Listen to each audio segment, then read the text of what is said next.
TVK அப்படின்னாலே நம்மளுக்கு என்ன தோணும்? எங்க பார்த்தாலும் வழக்கு, நடந்தா வழக்கு, உட்கார்ந்தா வழக்கு, பார்த்தா வழக்கு, பார்க்கலைன்னா வழக்குன்னு சொல்லி இவ்வளோ வழக்கு அந்த கட்சியில குறிப்பிட்டு ஒரு 2.5 வருஷத்துல பாத்தீங்கன்னா இந்த கட்சியில இவ்வளவு வழக்கு.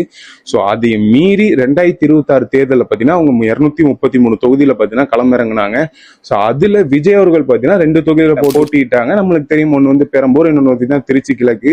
சோ பெரம்பூர் தொகுதியில ஒரு வேட்புமனு தாக்கல் பண்ண வேட்புமனுல ஒரு சின்ன ஒரு பிரச்சனை அப்படின்னு சொல்லி ஒருத்தர் பாத்தீங்கன்னா ஹைகோர்ட்ல மனு பாத்தீங்கன்னா ஃபைல் பண்ணிட்டாங்க. அந்த மனு இப்போ எலெக்ஷன் ரிசல்ட்டுக்கு முன்னாடியே விஜய் அவர்களுக்கு பாத்தீங்கன்னா ஒரு முக்கியமான ஒரு நல்ல செய்தியா பாத்தீங்கன்னா அந்த மனுவில் இருந்து பாத்தீங்கன்னா வந்திருக்குது. சோ அதை பத்தியும் பார்க்க போறோம்.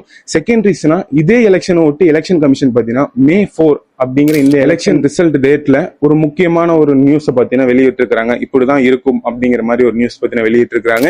சோ நம்ம தேர்ட் விஷயமா என்னன்னு பாத்தீங்கன்னா இந்த ஜனநாயகன் அப்படிங்கிற ஒரு மூவி. அந்த மூவி நம்மளுக்கு ஆல்ரெடி தெரியும், சென்சார் பாத்தீங்கன்னா இழுத்து அந்த மூவி வர்றதுக்கு ஒரு யுகமே ஆயிடுச்சு. சோ அப்புறம் பாத்தீங்கன்னா மூவி வெளியே வந்து அது இப்போ பிரச்சனைகள் பாத்தீங்கன்னா போயிட்டு இருக்கு.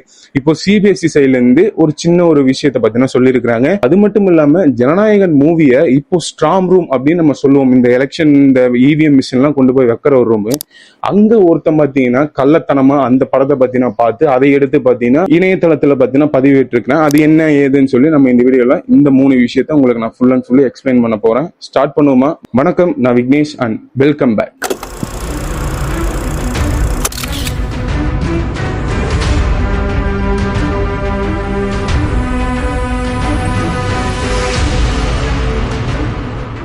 ஃபர்ஸ்ட் விஷயமா நம்ம இந்த மனுக்கே வந்துடலாம். நம்ம எல்லாத்துக்குமே தெரியும், டிவிகே பாத்தீங்கன்னா தனித்து 233 தொகுதியில பாத்தீங்கன்னா போட்டிடுறாங்க. என்னடா விக்னேஷ் 234 தானே அப்படின்னு கேட்டீங்கன்னா, எடப்பாடி அப்படிங்கிற ஒரு தொகுதியில பாத்தீங்கன்னா சின்ன ஏதோ பிரச்சனைனால அந்த மனு பாத்தீங்கன்னா ரிஜெக்ட் பண்ணப்பட்டு அங்க பாத்தீங்கன்னா ஒரு சுயேட்சை வேட்பாளர் பாத்தீங்கன்னா நின்றாங்க. அது எல்லாத்துக்கும் உங்களுக்கு தெரிஞ்சிருக்கும், தெரியாதவங்க தெரிஞ்சுக்கோங்க. ஓகே, மொத்தம் 233 தொகுதியில பாத்தீங்கன்னா நின்றாங்க. விஜய் அவர்கள் இந்த வரலாற்றிலேயே இப்போ யாரும் அதிகமா நிக்காத மாதிரி 2 தொகுதியில பாத்தீங்கன்னா நின்றுருக்காங்க. ஒண்ணு பாத்தீங்கன்னா திருச்சி கிழக்கு, இன்னொன்னு பாத்தீங்கன்னா பெரம்பூர் அப்படிங்கிற இந்த 2 முக்கியமான தொகுதியில பாத்தீங்கன்னா நின்னாரு. சோ இப்படி நிக்கிறதுக்கு எல்லா வேட்பாளர்களும் வேட்பு மனு அப்படின்னு சொல்லி ஒண்ணு தாக்கல் பண்ணணும். அந்த வேட்பு மனுல என்னென்ன இருக்குன்னு பாத்தீங்கன்னா, அவங்களுக்கு எவ்வளவு சொத்து இருக்கு, அந்த சொத்தும் அசையும் சொத்துக்கள் எவ்வளவு, அசையா சொத்துக்கள் எவ்வளவு, அவங்க எத்தனை பேத்துக்கு கடன் கொடுத்துருக்காங்க, இல்ல அவங்களுக்கு கடன் இருக்கா. சோ அது மட்டும் இல்லாம அந்த வேட்பு மனுல அவங்க என்னென்ன வேலை செய்யறாங்க, அது எப்படி வருது, இந்த அமௌண்ட் எல்லாம் எங்க இருந்து வருதுன்னு சொல்லி நீங்க உங்களோட ஃபுல் டீடைல் பாத்தீங்கன்னா அந்த வேட்பு மனுல நீங்க சொல்லணும். அப்படி விஜய் அவர்களும் பாத்தீங்கன்னா அவரோட வேட்பு மனுல கிட்டத்தட்ட ஒரு 700 கோடி கிட்ட சொத்து இருக்கு அப்படின்னு சொல்லி ஒரு சொல்லியிருக்காரு. நம்ம அதை பத்தி பாத்தீங்கன்னா தனியா வீடியோ போட்டிருப்போம்.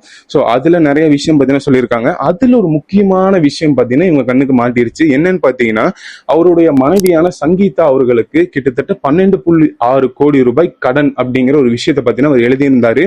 சோ இதை ஒருத்தர் எடுத்துட்டு இதைய கொண்டு போய் ஹைகோர்ட்ல பாத்தீங்கன்னா மனுவா பாத்தீங்கன்னா ஃபைல் பண்ணிட்டாரு. இது பாத்தீங்கன்னா இது எப்படி பாருங்க, எப்படி மனைவிக்கே பாத்தீங்கன்னா கடன் கொடுக்க முடியும், இது பாத்தீங்கன்னா ஒரு தேர்தல் வழிக்கு பாத்தீங்கன்னா முரணா இருக்கு, இதை எடுத்து நீங்க விசாரிக்கணும் அப்படின்னு சொல்லி மனுவை கொடுத்துட்டாரு. அப்படிப்பட்ட அந்த மனுவில் அவர் என்ன சொல்லி இருந்தாருன்னு பாத்தீங்கன்னா, வேட்பு மனுவில் உண்மைத்தன்மையை மறைப்பது பாத்தீங்கன்னா தேர்தலுக்கு முரணானது அப்படின்னு சொல்லி இந்த ஒரு விஷயத்தை பாத்தீங்கன்னா குறிப்பிட்டு பாத்தீங்கன்னா சொல்லியிருக்காரு. ஆனா அவர் கொடுத்துறதான் பாத்தீங்கன்னா அந்த இடத்துல இருக்காரு. இந்த சங்கீதா அவர்களுக்கு மட்டும் அவர் கடன் கொடுக்க கிடையாது, அவங்க அம்மாவான சோபா அவர்களுக்கு, அது மட்டும் இல்லாம அவரோட தந்தையான எஸ் ஏ சந்திரசேகர் அவர்களுக்கு, அப்புறம் அவருடைய மகள் எல்லாத்துக்கும் பாத்தீங்கன்னா கடன் கொடுத்திருக்கிறதா பாத்தீங்கன்னா அவர் அந்த வேட்பு மனுவில் பாத்தீங்கன்னா தாக்கல் பண்ணியிருந்தாங்க. சோ இதை ஒரு ரீசனா எடுத்துட்டு இந்த மனுவை பாத்தீங்கன்னா ஹைகோர்ட்ல பாத்தீங்கன்னா கொடுத்துட்டாங்க.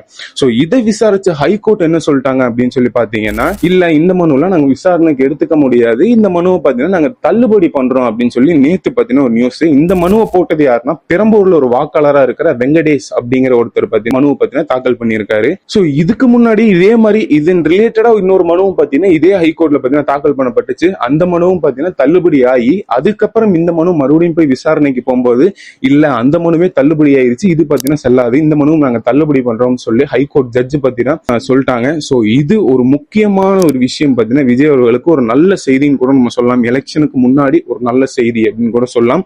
ஆனா இந்த வேட்பு மனுவில் இந்த ஒரு இது மட்டும் பிரச்சனை அப்படின்னு சொல்லி இவங்க சொல்றாங்க. Okay right.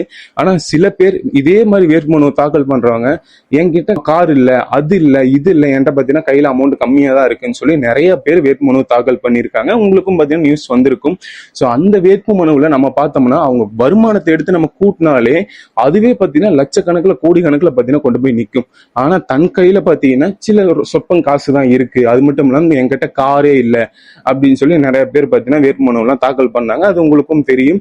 சோ அந்த ஏன் ஒரு எலெக்ஷன் கமிஷன் எடுத்து ரிவிஷன் பண்ணல? சராசரி மனுஷனான எனக்கே தெரியுது, ஓகே நம்ம இவ்வளவு கூட்டினா இவ்வளவு வருது, அவர் எப்படி நம்ம இவ்வளவு கொடுத்திருப்பாரு அப்படின்னு சொல்லி நம்மளுக்கே தெரியுது. இவ்வளவு பெரிய ஒரு எலெக்ஷனே நடத்த நம்மளை யாரு ஆளணும் அப்படின்னு சொல்லி முடிவு பண்ற எலெக்ஷன் கமிஷனு ஏன் இதுக்கு ஒரு தனியா பாத்தீங்கன்னா ஒரு கமிட்டி மாதிரி அமைச்சு இந்த வேட்பு மனுவை நம்ம பின்னாடி பாத்தீங்கன்னா பேக்ரவுண்ட் வெரிஃபிகேஷன் ஏன் பண்ணக்கூடாது அப்படின்னு சொல்லி எனக்கு தெரியல.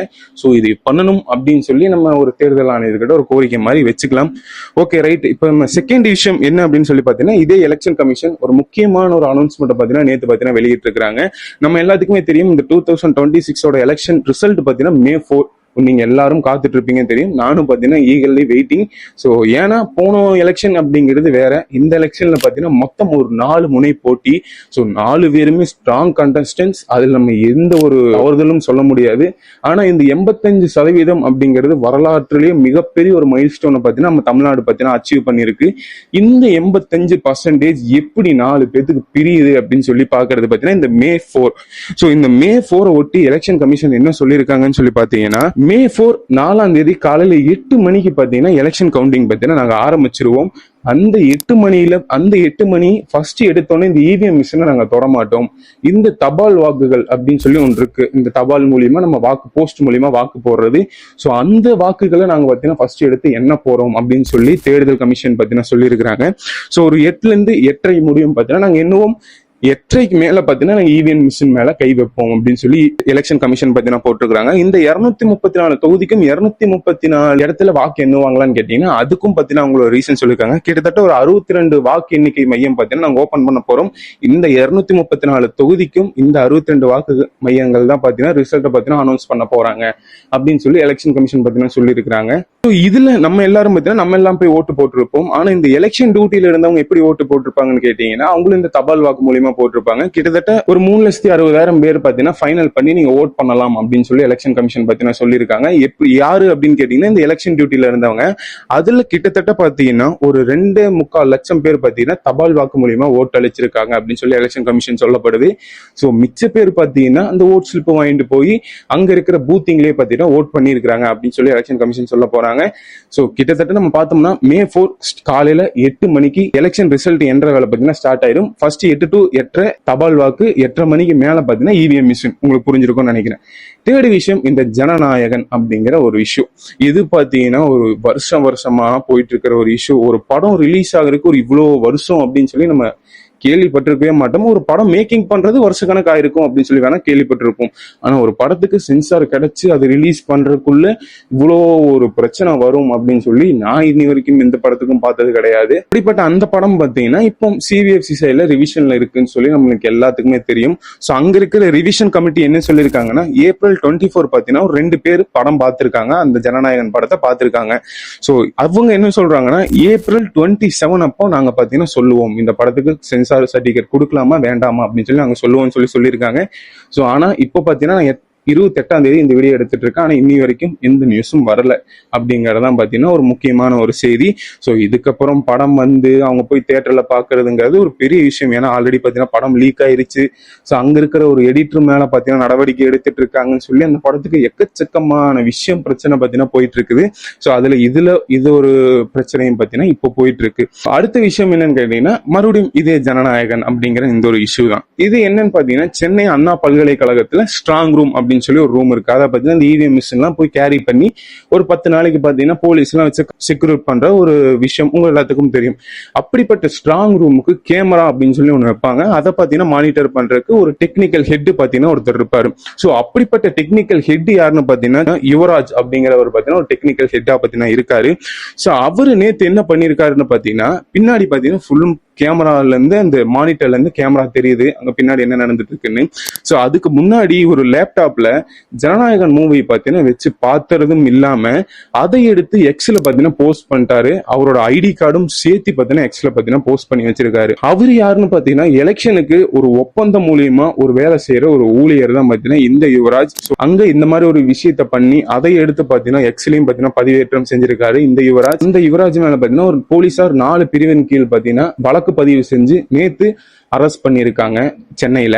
ஸோ இது எல்லாம் தான் பாத்தீங்கன்னா நேத்து நடந்த விஷயம். இன்னும் மே 4க்கு கிட்டத்தட்ட இன்னொரு 6 நாள் 7 நாள் தான் இருக்கு. இன்னும் என்ன ரிசல்ட் அப்படிங்கிறது யாருக்குமே தெரியாது. ஸோ நம்ம இன்னும் பொறுத்திருந்து பார்ப்போம். ஸோ இன்னுமே பார்த்தீங்கன்னா ஒரு மாதிரி கியூரியஸாக தான் இருக்கு. ஏன்னா இந்த 4 பேரும் பார்த்தீங்கன்னா ஒரு ஸ்ட்ராங் கண்டஸ்டன்ஸ். இதுல யாரு அடுத்து முதலமைச்சர் அப்படிங்கிறது ஒரு பெரிய விஷயம். ஸோ இதுக்கிடையில விஜய் அவர்களுக்கு இந்த மாதிரி ஒரு நல்ல செய்தி இருந்தாலும் ஒரு 3 கெட்ட செய்தியும் பார்த்தீங்கன்னா வந்துகிட்டு தான் இருக்குது.